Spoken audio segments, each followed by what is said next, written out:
I am Ella, 28 years old. My favorite things are white rice, rice balls, and just rice. Yes, I am a slightly chubby new mother who loves rice with all her heart. I've loved white rice since I was a child, and my mother used to be amazed when I told her that I ate rice from morning to night. My love for rice knows no boundaries.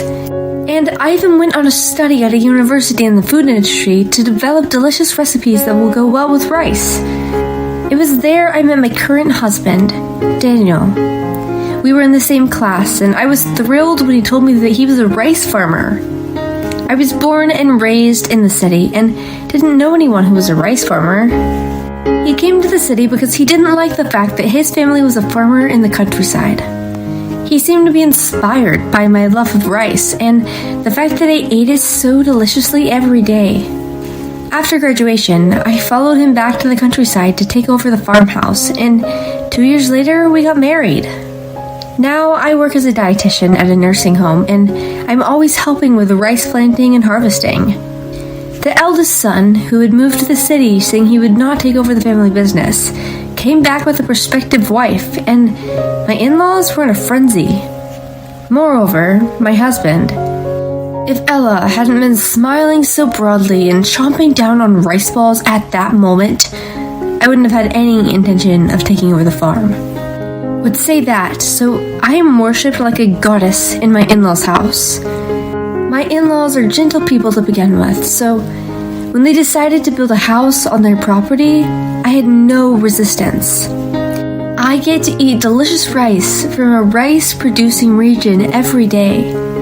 My husband and in-laws would not have gone out of business. It was a win-win situation, and we were enjoying our home very much. Our long-awaited first child was born. He was a boy, and we named him Jack. Since there's still a strong sense in our community that the firstborn son has to be the heir of the family, my in-laws, relatives, and neighbors were all overjoyed. Having my beloved husband's child and being blessed by so many people made my days the happiest of my life. My son, who was loved by everyone around me, turned 4 months old, so I decided to go to the health center for a checkup. I was surrounded by babies the same age as my son, and I was excited to think that one day children would become friends with Jack. As I waited for my turn to see the doctor, chatting happily with the kind-looking mother sitting next to me, I suddenly heard a voice above my head. "Where did you buy those luxury brand clothes?" What? I looked up towards the voice and saw a woman with long hair looking down at me and my son. I was puzzled by the sudden question without any form of greeting, but she seemed to be the same new mother and answered with a smile. "Well, my mother-in-law bought it for me, so I don't know." She wiggled her thin eyebrows at my answer. "Wow, your mother-in-law dictates what you wear? That must be tough." "What? Really?" I did hear about a friend of mine who was having trouble with her mother-in-law buying clothes for her, but I was grateful because I'm not that particular and my mother-in-law has good taste. I didn't even know these clothes were a luxury brand in the first place. I felt uncomfortable as she stared at me with her eyes as if she was trying to decide what to wear. I was wondering whether I should leave my seat by pretending to change a diaper when she said to me, "I'll take those clothes off your hand." What? I was so confused I didn't know what she meant, but she started to take off my son's clothes. Hey, what are you doing?" She was blatantly miffed when I hurriedly picked up my son into my arms. "You don't want the clothes your mother-in-law bought for you, so I'm gonna take them." "Huh? No thanks. In the first place, if I give you the clothes he's wearing now, what is my son supposed to wear home? Why don't you just wrap a towel around him and go home? Don't worry, it's not that cold today." No way am I doing that. She was saying something crazy as if it was a matter of course, and my head was in a turmoil. Still, I tried my best to protect my son from getting hurt. "Maria, what's wrong?" A public health nurse, hearing the commotion, came between us with calm movements. "If there's anything bothering you, I'm here to listen. Please, come this way." The nurse gently but firmly led her to another room. Maria, as she was called, clicked her tongue and was taken away by the nurse.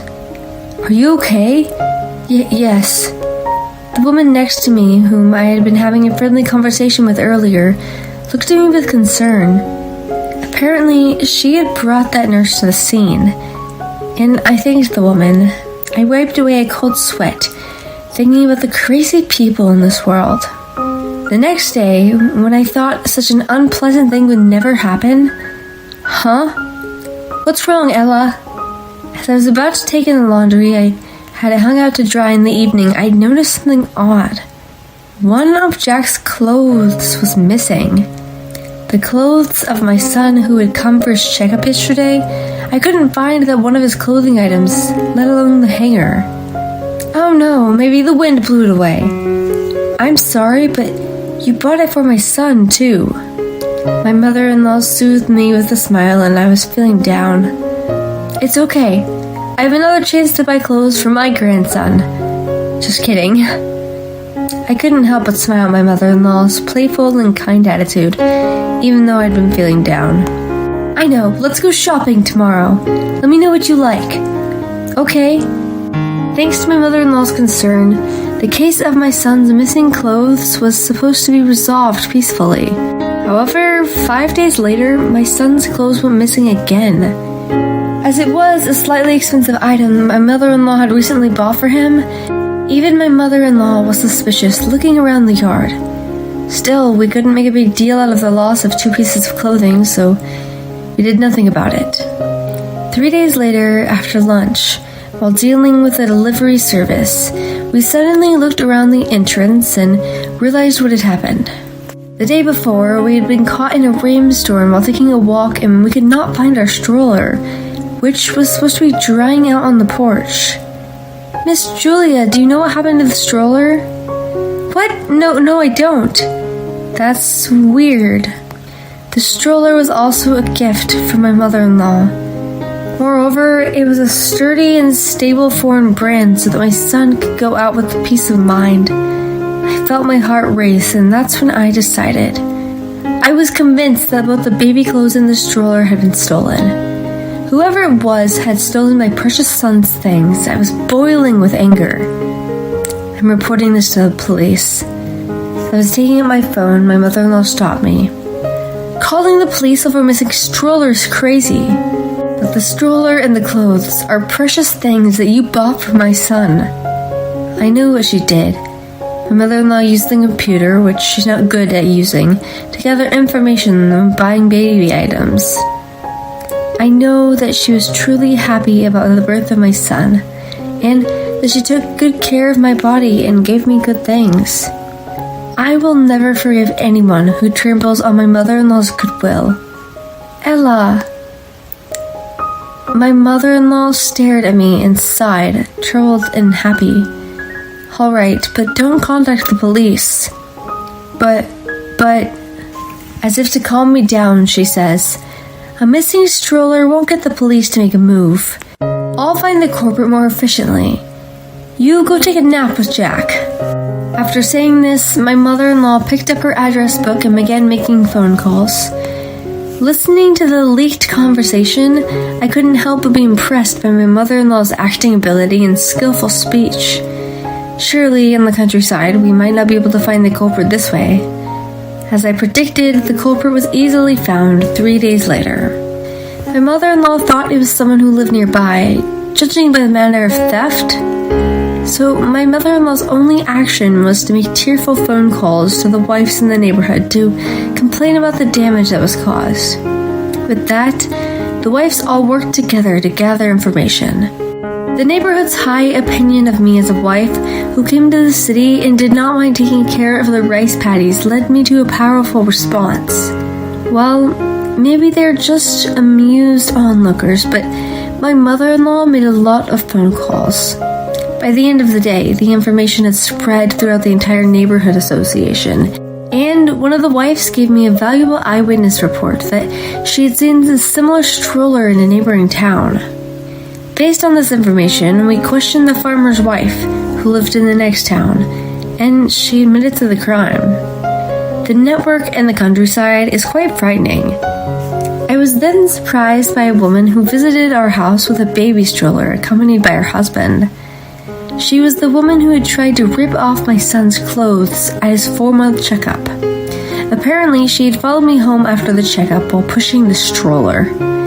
I was shocked by the abnormality of being obsessed with someone you have only spoken to once, and horrified at the fact that such a person knew about our house. Her husband was trying his best to apologize, but she was looking as if she were flustered. Did you steal the clothes too? Hey, you even stole clothes? Her husband is pale, but she doesn't even change her expression. What? I only took it because she looked like she didn't want it, she said. Of course I want them. The clothes and the stroller are precious things given to me by my mother-in-law. I don't like that kind of attitude. Huh? She stared at me with hatred in her dead eyes until a moment ago. You're so obsessed with your mother-in-law. You live with her in the countryside because you're poor, aren't you? Don't you have any pride? Huh? My mother-in-law put her hand on my shoulder. I was about to start a fight with her because of her rude attitude. Please, take that stroller home. I will buy a new one for my grandson. I will forward you the bill, she says. What? I brought it all the way here. What are you talking about?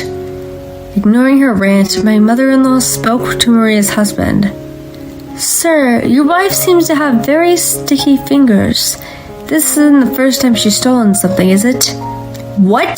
The blood quickly drained from her husband's face. I heard all about it. I heard you guys were living in this city, but you suddenly moved here as if you were running away. My mother-in-law pointed out a definite fact. Oh no. Her face also turned bloodthirsty. You thought that in the countryside, people would forgive you for a little indiscretion, didn't you? But you know the countryside is scary. Prepare yourself. The two of them were blandly flabbergasted by my mother-in-law, who approached them quietly and unobtrusively, but without averting her eyes, and ran off as if to get away. Miss Julia, how much do you know about the couple? I asked my mother-in-law. She said she quit her part-time job before coming in here because of her pregnancy, but was fired for skimming money from the co-workers in the cash register. She said something she did similar at her husband's company's house and moved away to escape. I heard that her pregnancy was real and she didn't turn herself into the police of the warmth of the people around her. I wonder what will happen to her in the future, since she caused such a commotion in such rural areas. I see. It is really scary in the countryside, where you get so much information in just 3 days. My mother-in-law laughed bitterly, and I returned a small smile. I swore from the bottom of my heart I would never do anything bad. As my mother-in-law had read, she had been misbehaving in many places. People who found out that we had been looted again to come forward and say that they've also been victims of stealing. Each one may be trivial, but the fact remains that she did a lot of evil deeds. Maria's mother-in-law and husband went around apologizing, bowing their heads to everyone. However, she stayed at home and showed no remorse for her wrongdoings. Because of that attitude, the people around her were looking away from her, as if the house was built by an unbelievable wife. It seems that her mother-in-law paid for almost half the cost of what she had done in that town, and when she came to the countryside, she had become a better person. They are disgusted that she came to the countryside and repeatedly did her misdeeds without any apology. I guess Maria's mother-in-law could not stand being ostracized by her neighbors. If you don't divorce your wife, I will give all the inheritance of the house to your brother. She gave Maria's husband, her eldest son, an ultimatum. The husband, who had completely been fed up with his wife, was encouraged by the ultimatum and immediately decided to divorce her. Of course, Maria did not agree with it. One day, about a month after the stroller fiasco, she stormed into her house with an angry face and made steam come out of her head. "Hey, I'm getting a divorce because of you. My son has been taken away from me by my husband and his mother, and you're taking the blame." As I happened to be home alone, I was against her sniving and blaming me, and calmly replied to her words. "You deserved it. Grapes, chicken eggs, watermelons. The damage of various farmers was all you're doing. It's better for a child to grow up without a problematic mother like you. What is wrong with you? There are so many crops out there, it wouldn't be a problem if I took a little bit of it. I thought the country people were more open-minded. What happened to the spirit of mutual help? This woman is crazy. Have you ever done anything to help others or anything else that would make people grateful? In the first place, how can you be allowed to steal the crops that have been carefully nurtured like your own child? The same goes for your baby products. They were bought with money that my mother-in-law obtained through the hard work." "What? You're acting like a good girl. It's disgusting." "I don't care if you find me disgusting. Just smile and be serious, and you'll get a full meal of delicious rice. It's great." "Wow, you're finally showing your true colors." Just when she smiled that snickering smile. "That's fine," a voice behind her said. "What?" Before I knew it, my mother-in-law, who had returned from working in the fields, came up next to me and laughed at her. "It's a blessing to be a rice farmer, and I have a woman who fell in love with our rice and came to marry my son. It's great to have a wife who smiles and helps out in the rice paddies and happily eats her rice. But it's much, much better than a wife like you who only knows how to steal. Now why don't you go back to the city you love so much? Or should I call the police?" "What?" I guess she was so shocked that the bond between me and my mother-in-law was so strong, and it completely overturned her outlook on life. She ran away screaming like a child. I hope she doesn't ever come back here again. I remember my line earlier about being able to eat a full meal of delicious rice while praying that she would never go back. Oh, no, of course. I wasn't just attracted by the rice, I married my husband because I love him too, After the rice, right? I look at my understanding, kind mother-in-law and laugh. The watered rice fields were sparkling in the spring sunlight.